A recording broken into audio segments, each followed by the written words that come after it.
আমার উম্মত উম্মতি এই নামাজ কিয়ামত পর্যন্ত তারা আদায় করবে। আমার আম্মা আমার উম্মত উম্মতি আমার সাহাবারা কিয়ামত পর্যন্ত নামাজ আদায় করবে। আজকে সেই নামাজ মুসলমান আদায় করে না। ও মুসলমান দরদি, মসজিদে আযান হয় হাইয়া আলাস সালাহ, আর আমরা বলি আমরা পারলুম না, আমার মর্জন তোরা দুজনেই চালা। চায়ের দোকানে বন্ধু বান্ধব নিয়ে আড্ডা মারি, বন্ধু বান্ধবদেরকে নিয়ে আমরা বসে বসে পরচর্চা করি, পরনিন্দা করি, কিন্তু আমার আল্লাহর ডাকে আমাদের সাড়া দিতে মন চাই না। ঠিক কিনা জোরে বলুন।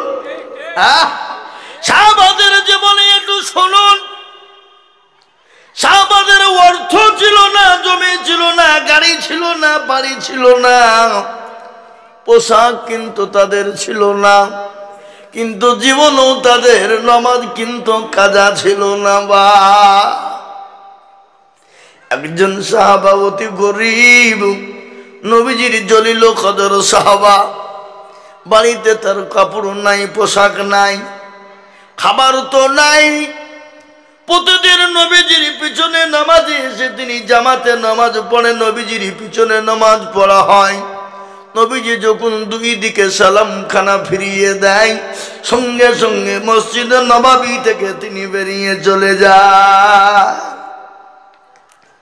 সাহাবারা বলেন, ইয়া রাসূলুল্লাহ, নবী গো, আপনার অমুক সাহাবা প্রতিদিন আসে নামাজ পড়ে আর মসজিদ থেকে বেরিয়ে যায়, সে কি মুশরিক হয়ে গেল? সে কি মুনাফিক হয়ে গেল? নবীজি বললেন, সাহাবারা খবরদার, মানুষকে না জেনে না বুঝে তুমি মুশরিক তোমরা বলো না। এবার যখন আজান দিয়ে দেবে, মসজিদে নববীতে আসবে, তাকে বসতে বলবে, রাসূলুল্লাহ বসতে বলেছে, তাকে বলবে বসে যাবে। সঙ্গে সঙ্গে আপনার নবীজি সাহাবাদেরকে বললেন, ফজরের আজান হয়ে গেল। আজানটা দিলেন কে? হযরতে বিলাল। ফজরের আজান দিয়েছে মধুর সুরে, এত সুন্দর সুর করে আজান দিলেন। সমস্ত সাহাবারা একে একে মসজিদে নববীতে জমা হয়ে গেলেন। নবীজির জলিল কদর সাহাবা, অতি গরিব, অতি গরিব, তিনি গিয়েছেন নবীজির পিছনে নামাজে দাঁড়িয়েছেন। নবীজি আমার ইমাম, দয়ার নবী, তিনি ইমামতি করেছেন, ডানে বায়ে সালাম কানা ফিরিয়েছেন। সাহাবা সঙ্গে সঙ্গে বেরিয়ে যায়। সাহাবারা বলেন, ও নবীর সাহাবা বসো, নবী তোমাকে বসতে বলেছে, তুমি বসে যাও। সঙ্গে সঙ্গে তিনি বসে গেলেন। আল্লাহ নবী দুয়া তাসবিহ থেকে ফারেগ হয়ে গেলেন। দেওয়ার পরে সাহাবাদেরকে বললেন, ও সাহাবারা, একটু তোমরা জমে জমে জমে বসো। সাহাবারা যখন বসা, নবী বলেন, ও আমার অমুক সাহাবা, তুমি কোথায় খাড়া হও?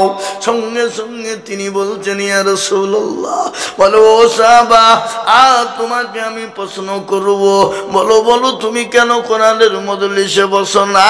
কোরআনের মজমাতে কেন বসো নাই বলো? বলে, নবী গো, আমি মনে করেছিলাম জীবনও কোনোদিন কাউকে বলবো না, কোনোদিন কাউকে জানাবো না, কোনোদিন কাউকে শোনাবো না। ওগো নবী, আজকে আপনি জিজ্ঞাসা করেছেন, আমি আর থাকতে না পেরে আপনাকে বলাই লাগবে। নবীজির সামনে চোখের পানি গড় গড় গড় গড় গড় গড় গড় গড় করে ঝরিয়ে দিয়ে নবী বলছেন, সাহাবারে, আমি তো তোমাকে জোরে ধমক দিইনি, আমি তো তোমাকে জোরে কথা বলি না। বলো সাহাবা, তুমি কান্না করো কেন? বলে, ইয়া রাসূলুল্লাহ, আমি জীবনও কোনোদিন বলবো না মনে করেছিলাম, কিন্তু নবী গো, আজ আপনি জিজ্ঞাসা করেছেন, আমি না বলেও থাকতে পারলাম না গো নবী। বলে, বলো কি হয়েছে? বলে, রাসূল, আপনি যেদিন থেকে বলেছেন এক ওয়াক্ত নামাজ যারা ইচ্ছাকৃত কাজা করে দিল, কাজা করলো না, সে 2,88,000 বছর জাহান্নামে পড়বে। ওগো নবী, যেদিন আপনি বলেছেন যারা এক ওয়াক্ত নামাজ ছেড়ে দিল, পড়লো না, সে কুফরি করে ফেললো, এমনকি কাফেরের দরজায় সে পৌঁছে গেল। ও নবী, খোদার কসম করে বলি রাসূল, আমি কিন্তু বলতাম না, কিন্তু ইয়া রাসূলুল্লাহ আমার বাড়িতে দ্বিতীয় কোনো কাপড় নাই, দ্বিতীয় কোনো পোশাক নাই। ওগো নবী, আমার বাড়িতে আমার বিবিকে, আমার অর্ধাঙ্গিনীকে আমি গর্ত খনন করে গর্তের ভিতরে উলঙ্গ অবস্থায় রেখে এসেছি গো নবী। ওগো রাসূল, আমি আমার বিবির পোশাক না খুলে এনেছি, আমি তাড়াতাড়ি করে বাড়ি যাই, আমি আপনার মজলিসে বসতে পারি না, আপনার মাজমাতে বসতে পারি না। ওগো রাসূল, আমি তাড়াতাড়ি করে বাড়ি গিয়ে আমার বিবিকে এই পোশাক না খুলে দিই, আমার বিবি তো কোনো নামাজ কানা আদায় করে নাই। সুবহানাল্লাহ। মুসলমান দরদি নবী বলেন, সাহাবা তুমি বাড়ি চলে যাও, তোমার বিবির নামাজের বেটাই হয়ে গেল, তোমার বিবির নামাজ কাজা হয়ে গেল। আল্লাহ নবীর সাহাবা তিনি বাড়ি চলে গেলেন চক্ষু ভরা নিয়ে, চোখে পানি ভরপুর, গোটা শরীর চোখের পানিতে ভিজে গেল। বাড়িতে গিয়ে বিবিকে সালাম দেয়, বিবি বলেন ওয়ালাইকুম আসসালাম। ও প্রাণের স্বামী, আপনার এত দেরি হয়ে গেল কেন, আপনি একটু বলুন। বলে বিবি রে, ওরে বিবি, আমি মনে করেছিলাম জীবনে কোনোদিন কাউকে বলবো না, কিন্তু আজকে নবী জেনে নিয়েছে, সাহাবারা জেনে নিয়েছে। ওরে বিবি, আমি মনে করেছিলাম কাউকে বলবো না, কিন্তু হাবিব জেনে নিয়েছেন, সাহাবারা জেনে নিয়েছেন। স্বামী স্ত্রীতে বলে আল্লাহর কাছে প্রার্থনা করে বলছে, খোদা গো, দুনিয়ার কোনো মানুষের কাছে সাহায্য নেব না, দুনিয়ার কোনো মানুষের কাছে হাত আমরা পাতবো না, দুনিয়ার কারো কাছে কিছুই নেব না। ও আল্লাহ, আমাদেরকে কেউ সাহায্য করার আগে আমাদের স্বামী স্ত্রী জেনে দুনিয়া থেকে মৃত্যু হয়ে যায়। আমার নবীর দুই চোখের কোণে দিয়ে গড় গড় গড় গড় গড় গড় করে পানি ঝরে গেল। আমার নবীর কান্না দেখে সাহাবাদের চোখে কারো পানি থামে না। সমস্ত সাহাবারা মসজিদে নববীতে চোখের পানিতে তাদের গোটা শরীরটা ভিজে গেল, দাড়ি মুবারক নবীজির ভিজে গেল। আহারে, আমার সাহাবাদের এত বড় কষ্ট। আমাকে আমার আল্লাহ বলেছিলেন, নবী গো, আপনাকে আপনি একটা বার আকাশের দিকে লক্ষ্য করে বলুন, আমি আল্লাহ গোটা মক্কাবাসীটা আপনার জন্য সোনায় পরিণত করে দেব। সুবহানাল্লাহ বলুন। কিন্তু নবী বলেন, না না, আমি দুনিয়ার জমিনে বড় লোক হয়ে চলতে চাই না, ধনী হয়ে চলতে চাই না। আমার আল্লাহর কাছে আমাকে চাওয়া প্রয়োজন ছিল না। আমি একটা বার যদি আকাশের দিকে লক্ষ্য করতাম, আমার আল্লাহ আমার জন্য মক্কার জমিনে পাহাড়গুলো সোনাতে পরিণত করে দিত। কিন্তু না গো না, আমি দুনিয়ার জমিনে গরিবী হালতে দুনিয়া থেকে যেতে চাই। ওগো মুসলমান, নবীর সাহাবাদের কতটা কষ্ট। আল্লাহ নবী বলেন, সাহাবারা যাও তোমরা বাইতুল ফন্ডে থেকে মাল নাও, নেওয়ার পরে আমার সাহাবার বাড়িতে নিয়ে যাও, তাকে খাবার দাও, পোশাক দাও। বাড়িতে নিয়ে গেল, সালাম দিল, সালামের কোনো উত্তর পেল না। আবার সালাম দেয়, পেল না। তৃতীয়বার সালাম দিয়ে গেল, পেল না। তারপরে দরজা খুলে দেখে স্বামী স্ত্রী দুজনেই মেলে দুনিয়ার জমিনে তারা বেঁচে না, আল্লাহর ডাকে সাড়া দিয়ে তারা চলে গেছে। ও মুসলমান জীবনী, সাহাবাদের করুণ কাহিনী আপনাদেরকে আজকে তুলে ধরছি রে বাবা। আজকে শুনেলেন, সাহাবারা নিজেরা খায় না, কিন্তু জীবন দিয়ে দিয়েছে ইসলামের জন্য, নবীর জন্য, দ্বীনের জন্য, আল্লাহর মহব্বতে, নবীর ভালোবাসাতে তাদের জীবন উৎসর্গ করে দিয়েছে। আজ আমি আপনাদেরকে বলবো, জীবন দিতে হবে না, বিবিকে বিয়ে করতে হবে না, সন্তানকে এতিম করতে হবে না। আজ আমি আপনাদের কাছে একটা হাদিস পড়েছি, আল্লাহর নবী বলেছেন, মান বানা লিল্লাহি মসজিদান বানাল্লাহু লাহুল বাইতান ফিল জান্নাহ। নবী বললেন, যারা মসজিদ বানিয়ে দেয়, আল্লাহর ঘর বানিয়ে দেয়, আল্লাহ তার জন্য জান্নাতে ঘর তৈরি করে দেবে। আজকে সারা ওয়ার্ল্ডের মাটিতে, গোটা পৃথিবীর জমিনে বেঈমান কাফের মুশরিক ইহুদি খ্রিস্টান যিনারা রয়েছে, আজকে তারা চাইছে মসজিদ থব না, মাদ্রাসা থব না, ইসলাম থব না, কোরআন থব না। কিন্তু আমরা বলবো, রে বেঈমান কাফের মুশরিকের দলেরা, আমাদের জীবন চলে যাবে, কিন্তু আমরা মসজিদ মাদ্রাসা ইসলামের কেউ ক্ষতি হতে দেব না। একটু চিল্লিয়ে হাত উঁচু করে বলুন ইনশাআল্লাহ। তুলুন। অনেকেই তুলে, ওরা মনে মনে করছে যে তুললে হয়তো বিপদ হয়ে যেতে পারে, বুঝলেন না? অনেকে মনে মনে করছে ইসলামপুরের লোক যে তুললে হয়তো বিপদ, হ্যাঁ, কিন্তু যে তুলল সে জিতল, যে তুলল না কি হলো জোরে বলুন, কি হলো গো? হেরে গেল। এ বাবা, ওরা মনে করছে মৌলবি দেখতে পাবে না, কিন্তু যেটা কেউ দেখে না সেটা দেখে কে? যেটা কেউ জানে না সেটা জানে কে? যেটা কেউ বুঝে না সেটা বুঝে কে? কবি বলেছে, কি বলেছে? সবাই বলে আমি ভালো, আমি জানি কি, আমার মনের গোপন খবর জানে আল্লাহ জি। আলোতে আধারে নির্জনেতে কথা কি করেছ তুমি সব জানে সে। তাহারি চোখেতে কেউ যাবে না পাখি, আমি জানি কি, সকলের কাছে ফাঁকি চলবে, কিন্তু আমার আল্লাহর কাছে কোনো রকম ফাঁকি চলবে না, চলবে না।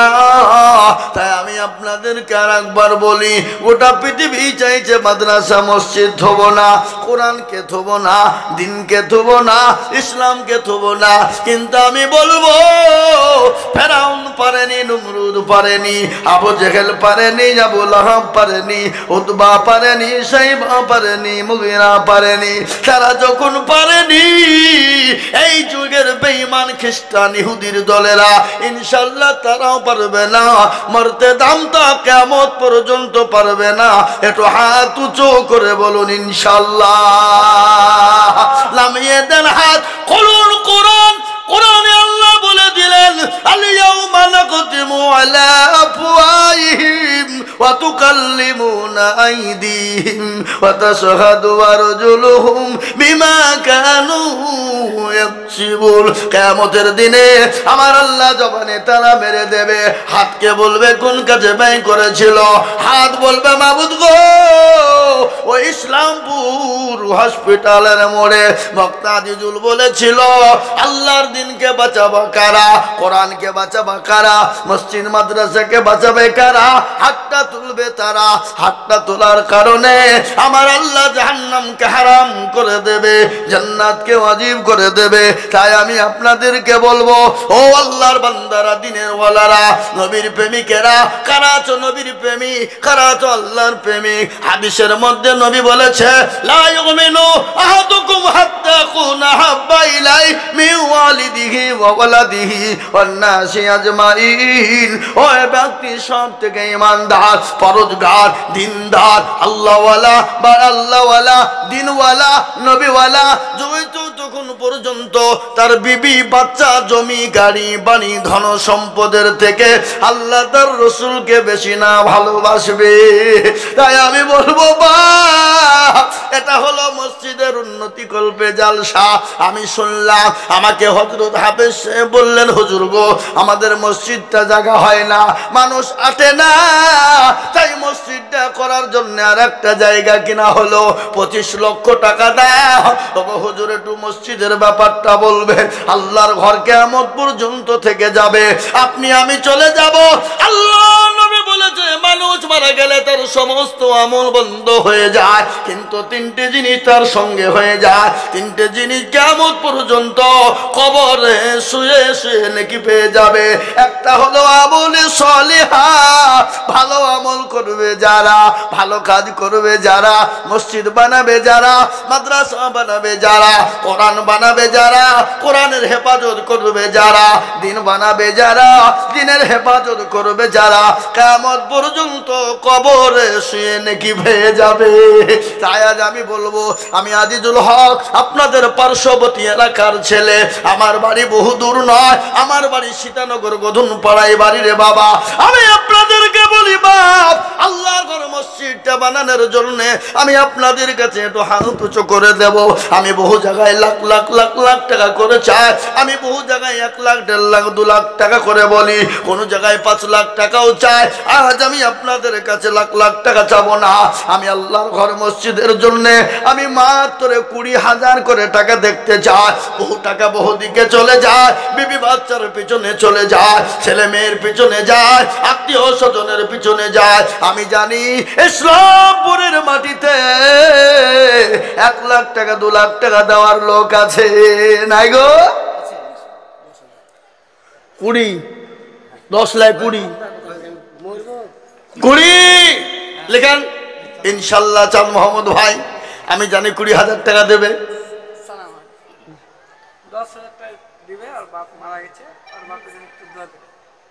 কোথা বাড়ি? মাশাআল্লাহ। কি নাম তোমার? সাজিরুল। 10,000। তুমি কি করো? মাশাআল্লাহ। আমি তো 20,000 চাইছি বাবু, 10 তলায় 20 দেবা তুমি, 1 বছরে দেবা। বলো ইনশাল্লাহ, বলো। লেখেন